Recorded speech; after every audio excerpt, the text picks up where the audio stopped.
To venner vandrede gennem ørkenen. En dag kommer de op og skændes, og den ene giver den anden en ørefine. Sidstnævnte, som får ondt, men uden at sige noget, skriver i sandet: i dag fik jeg en ørefine af min ven. De går videre og kommer til en oase, hvor de bestemmer sig for at tage et bad. Han, der tidligere fik en ørefine, er ved at drukne, men hans ven redder ham.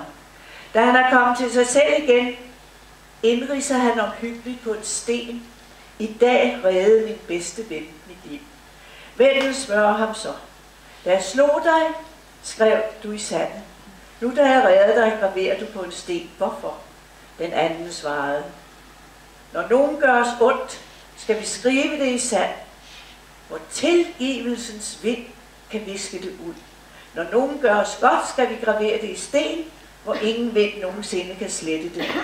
Lær dig at skrive dine sår i sand og dine glæder på sten.